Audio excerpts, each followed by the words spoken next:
Good day everyone. My name is Chan Aris S. Makaspak and I am the officer in charge of the Local Government and Regional Coordination Bureau of the Department of Budget and Management. Today, I will be discussing session number 7, which covers recovery financing, local disaster risk financing strategy. The session provides an overview of the different sources of funds that can be tapped for disaster rehabilitation and recovery programs, projects, and activities based on existing laws and policies. Essentially, the possible funding sources for the government for the implementation of rehabilitation and recovery interventions include the annual general appropriations as may be provided in the General Appropriations Act. We also have the Local Disaster Risk Reduction and Management Fund of the local government units. And then we also have the Disaster Risk Insurance Payout Proceeds, the Official Development Assistance, the donations from development partners, non-governmental organizations, private companies, and individual persons extending donations or cash or in kind, and the funds from the government financial institutions and government-owned and controlled corporations. We will be discussing these options one by one. First is the Annual General Appropriations Act. This is the most usual funding source for rehabilitation and recovery programs, projects, and activities as may be provided in the Annual General Appropriations Act. So these items under the General Appropriations Act include the National Disaster Risk Reduction and Management Fund, consistent with Section 22 of the Philippine Disaster Risk Reduction and Management Act of 2010 or Republic Act number 10121. And then we also have the regular budgets of national government agencies, and we also have the special funds for rehabilitation and recovery, which may be included by Congress in the Annual General Appropriations Act, and the unprogrammed appropriations and earmarked revenues. Finally, we may also have the supplemental appropriations as may be enacted by Congress. The second option for fund source is the Local Disaster Risk Reduction and Management Fund, or what is popularly known as the Local Calamity Fund. This fund is the primary source for the rehabilitation and recovery programs, projects, and activities of local government units. This is the appropriation of not less than 5% of the estimated revenue from regular sources which shall be set aside by local government units to support disaster risk management activities such as but not limited to pre-disaster preparedness programs, including training, purchase of disaster response and rescue equipment, supplies and medicines for post-disaster activities, and payment of premium on calamity insurance. The allowable programs and projects that may be charged against the Local Disaster Risk Reduction and Management Funds of the local government units are listed in the NDRRMC DBM DILG Joint Memorandum Circular Number 2013-1 dated March 25, 2013. While the whole Local Disaster Risk Reduction and Management Fund can be utilized for post-disaster rehabilitation and recovery activities, it is to be noted that the 30% Quick Response Fund of the total Local Disaster Risk Reduction and Management Fund can only be utilized when the local government unit is declared under state of calamity as declared by the local sanggunian concerned. The next option is the disaster risk insurance payouts. The proceeds from the insurance payout can be another source of funds for repair, reconstruction, and rebuilding of the insured damaged public assets or government facilities and infrastructure provided under the insurance contract or guidelines. There are indemnity and parametric insurance facilities for national government agencies and local government units. But at the minimum, all public assets at the national and local levels should be insured with the GSIS or Government Service Insurance System as mandated under Republic Act number 656 or the Property Insurance Law. The table on your screen provides a sample of risk transfer instruments through insurance. The Department of Finance Disaster Risk Financing and Insurance Strategy has been prepared and may serve as a guide for planning purposes. Moreover, risk layering strategy, where a combination of different financing instruments for disaster events of varying risks may also be designed for national and local levels. Depending on the scale and impact of a disaster, based on the overall financing strategy, the government has an option to tap into the available ODA. The government usually avails these types of financing options for big impact disasters which involve substantial funding requirements. So among the available funding sources that may be tapped under the Official Development Assistance Fund is the loans and grants that may be acquired by the government. We also have the contingent credit, the multi-donor trust fund, and the humanitarian assistance and emergency funds. Let's discuss these items one by one. Contingent credit is another form of loan financing option to provide immediately available funds to the government after a disaster. While contingent credit loan is generally intended to finance immediate needs such as response and relief activities, it can also finance early recovery interventions or rehabilitation projects. And as a quick and flexible source of financing, it can bridge financing while other sources of funds like bilateral aid and other emergency construction loans are being mobilized following a major disaster. This box number 14 on this slide outlines an example of a contingent credit, which is the Disaster Risk Management Development Policy Loan with the Catastrophe Deferred Drawdown option of the Philippine government with the World Bank. On the other hand, a multi-donor trust fund is a form of grant financing involving multiple ODA partners. The concept of this multi-donor trust fund involves resources from different ODA partners being pulled together with a single set of agreed terms and purposes or objectives. The pooled funds are then administered by a trustee and governed using an oversight structure. Access to and approval of such funds are dependent on the fund's terms of agreement. On this slide, box number 15 explains how the multi-donor trust fund was utilized for disaster recovery after Typhoon Yolanda. Another fund source for the government for rehabilitation and recovery programs, projects, and activities is donations. Development partners, non-governmental organizations, private companies, and individual persons may extend donations of cash or in kind as a form of assistance to the affected areas of a disaster.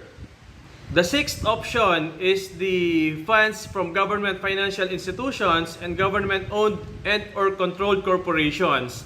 Government financing institutions or GFIs and some government-owned and controlled corporations or GOCCs have lending facilities that can provide financing for rehabilitation and recovery projects of local government units. Under Section 297 of the Local Government Code of 1991 or Republic Act No. 7160, the local government units are empowered to enter into loan contracts or credits with banks and other lending institutions in order to finance the construction and development of public facilities and infrastructures, including implementation of housing projects and other capital investment projects. Among these government financial institutions and government-owned and or controlled corporations that offer these financing options to the local government units include the Land Bank of the Philippines, the Development Bank of the Philippines, the Social Housing Finance Corporation, the Home Development Mutual Fund or the Pag-ibig Fund, the Small Business Corporation, and the Government Service Insurance System. The table shows a detailed list of financing assistance programs by selected GFIs and GOCCs for disaster-stricken areas and affected individuals. For the Land Bank of the Philippines, they have the Countryside Financial Institutions Calamity Assistance Program, which offers term loan rediscounting to eligible country financial institutions whose loan portfolio were affected by natural calamities. This can be tapped by local government units in developing a loan program that will provide financial access to private individuals and entrepreneurs to recover from their disaster losses. Another program offered by the Land Bank of the Philippines is the Calamity Rehabilitation Support, or the LBP CARES. This program offers loan restructuring for additional 3 years and rehabilitation credit for local government units, small and medium enterprises, home buyers, cooperatives, non-government organizations, and countryside financial institutions affected by a disaster.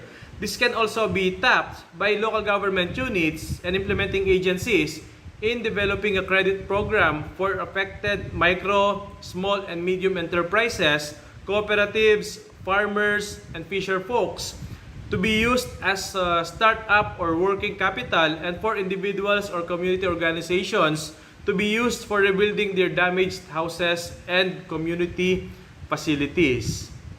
For the Development Bank of the Philippines, or DBP, they offer the Residential Real Estate Financing Program, which offers financing support for shelter production and tenure for employees in the public and private sector, overseas Filipino workers' families, new households, and homeless Filipinos.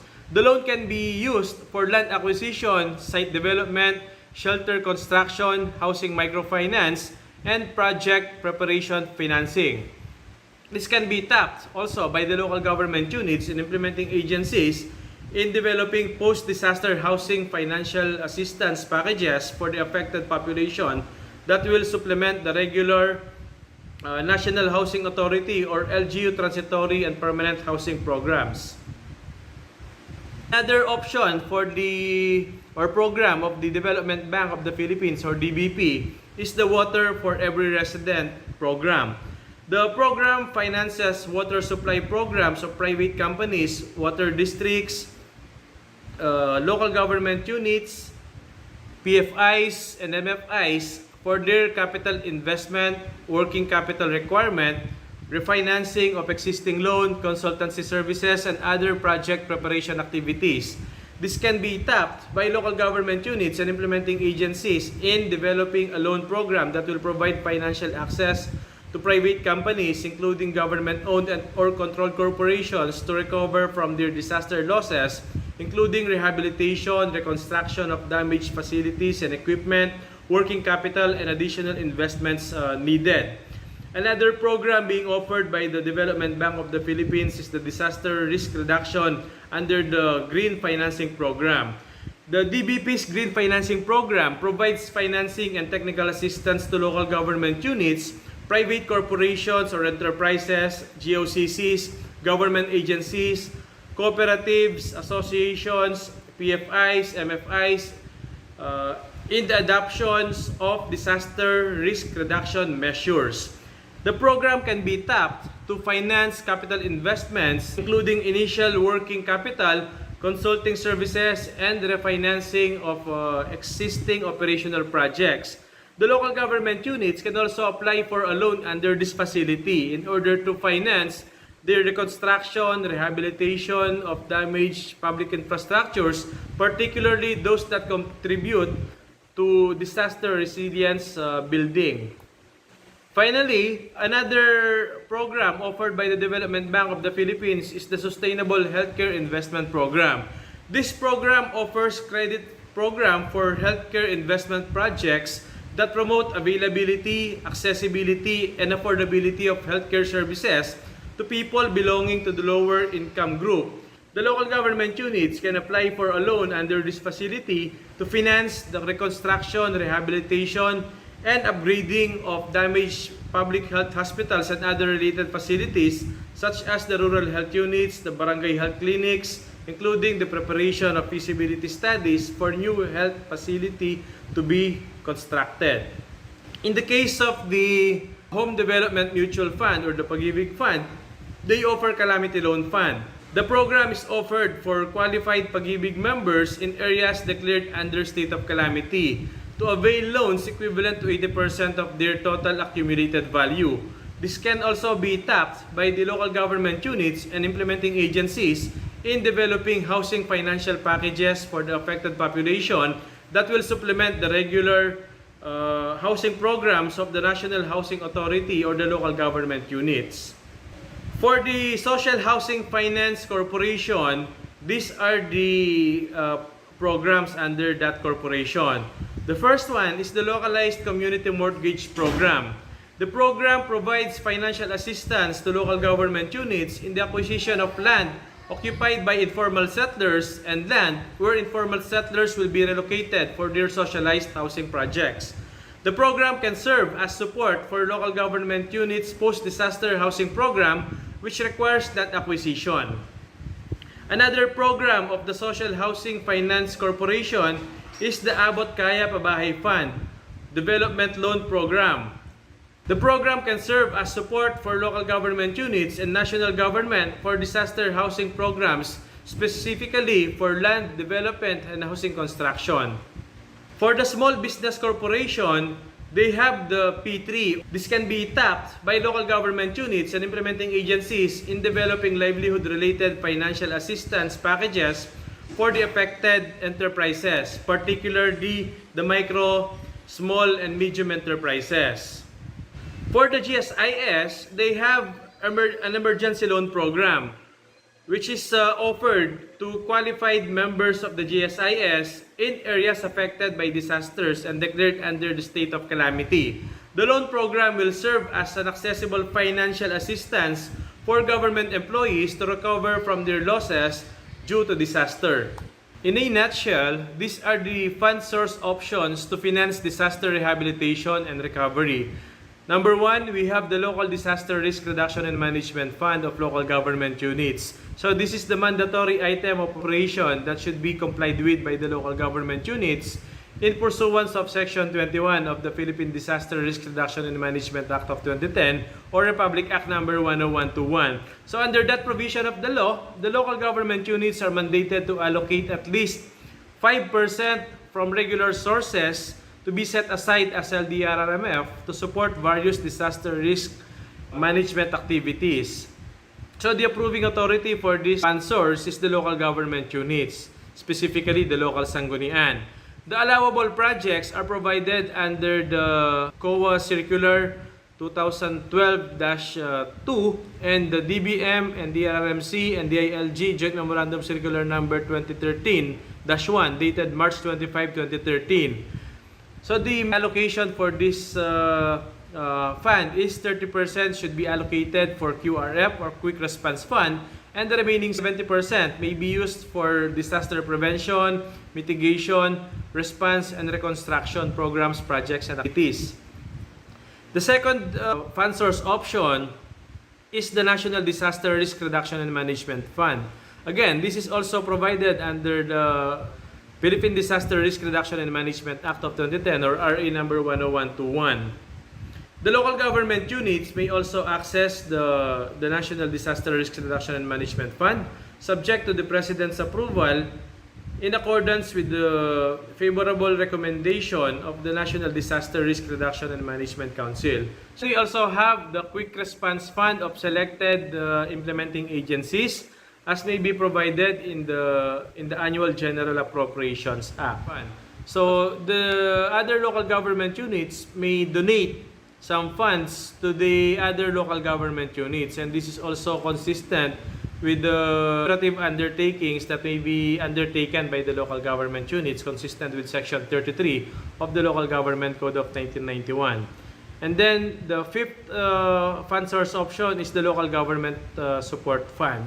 So under the 2021 GAA, or Republic Act number 11518, there is an appropriation for the several components of the Local Government Support Fund, and one of which is the financial assistance to the local government units. So this fund can also be used for construction, concreting or rehabilitation of selected infrastructures, and insurance coverage for local government facilities against natural disaster or natural calamities. Another component of the Local Government Support Fund, which was produced under the 2021 GAA, is the Disaster Rehabilitation and Reconstruction Assistance Program.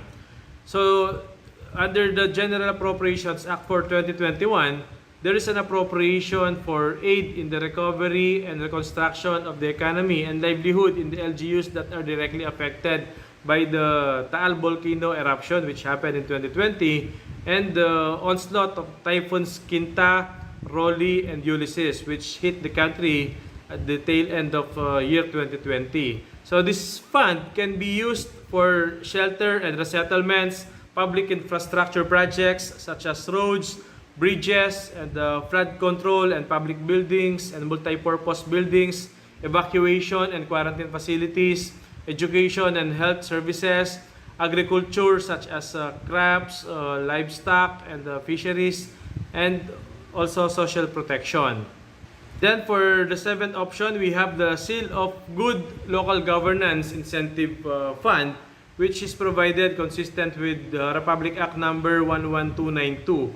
So there is an incentive that may be given to high-performing local government units that meet the criteria provided under the Seal of Good Local Governance Act or Republic Act number 11292. So the approving authority for this program or fund source option is the DILG. So the fund may be used consistent with the policies governing the utilization of the 20% of the internal revenue allotment, which we know or commonly known as the 20% development fund. So essentially, the programs that may be funded out of the 20% development fund of local government units are those included in the local development programs and annual investment programs. So the uses of the Seal of Good Local Governance Incentive Fund and the 20% Development Fund are basically the same. So the local government units that are beneficiaries of this SGLC Incentive Fund may refer to the guidelines on the utilization and appropriation of the 20% Development Fund, which is the Joint Memorandum Circular issued on November 4 by the DBM, DILG, and the Department of Finance. Another option is the Kalahi Seeds of the DSWD. The DSWD and the World Bank program, which directly provides funds to community-identified service delivery and development projects.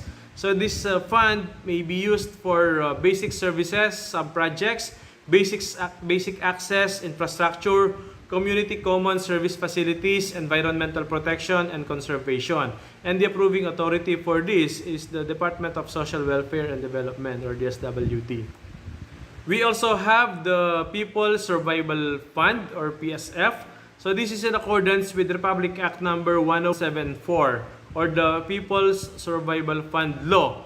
The local government units may receive funds for disaster risk reduction and climate change adaptation projects directly from the national government. The approving authority for this fund is the Board of the People's Survival Fund upon recommendation of the Climate Change Commission. The allowable projects include those which are related to climate change adaptation projects and disaster mitigation initiatives. The third fund source option is the regular agency budget in accordance with the Philippine Disaster Risk Reduction and Management Act of 2010 or Republic Act number 10121. All departments, bureaus, offices, and agencies of the government are authorized to use a portion of their appropriations to implement projects designed to address disaster risk reduction and management activities in accordance with the guidelines issued by the National Disaster Risk Reduction and Management Council in coordination with the Department of Budget and Management. Another funding option for local government units is the 20% Development Fund, which I mentioned earlier. So this is the mandatory item of appropriation of no less than 20% of the annual internal revenue allotment of local government units. So the legal basis for this fund is Section 287 of the Local Government Code of 1991, and the implementing guidelines is the DBM, DOF, DILG Joint Memorandum Circular Number 1, Series of 2020, or the revised guidelines on the appropriation and utilization of the 20% Development Fund. So essentially, the programs and projects that may be implemented by the local government units out of this 20% Development Fund are those necessary, appropriate, or incidental to the efficient and effective local governance and essential to the promotion of the general welfare of the people. So these uses of the 20% Development Fund were anchored on Section 16 of the Local Government Code of 1991, which provides for the general welfare clause for the communities in the local government units. Another option under this slide is the catastrophe deferred drawdown option or contingent credit. Upon the declaration of a state of national calamity by the President, the government has an option to draw upon this contingent credit. The proceeds will be for budget support, and government can in turn use to finance rehabilitation and recovery programs, projects, and activities. So the approving authority for this option is coursed through the Department of Finance. And this can be used for various rehabilitation and recovery projects as identified by the donor agency or agencies in coordination with the government. Another fund source option is the official development assistance. So, multilateral and bilateral aid agencies and other foreign governments may provide financial assistance either in the form of loans or grants to the national government or directly to the implementing agency or affected local government units. The approval of this official development assistance is coursed through the Department of Finance, and the proceeds can be used for various rehabilitation and recovery projects as identified by the donor agency or agencies in coordination with the Philippine government. Another option is the non-government organizations and private sector. So the NGOs and private sector may also provide financial assistance through donations to the national government or directly to the implementing agency or affected LGU, or they may implement the projects in the affected areas. So the approving authority for this is the organization concerned. So it can be the national non-government organization or private sector concerned. And the proceeds may also be used for various rehabilitation and recovery projects as identified by donor agency or agencies in coordination with the government. I would like to end the presentation by emphasizing that there are different fund source options that can be tapped into by implementing agencies and local government units to help address the challenges on fund availability, absorptive capacity, and other financing concerns. Specifically for local government units, consistent with the powers granted to them under the Local Government Code of 1991, there are a wide array of options that may be tapped by the local government units for their disaster rehabilitation and recovery funding requirements. And we do hope that the local government units will maximize these available options for their disaster risk reduction and management activities. So with that, allow me to thank all of you, and I hope for the safety of everyone.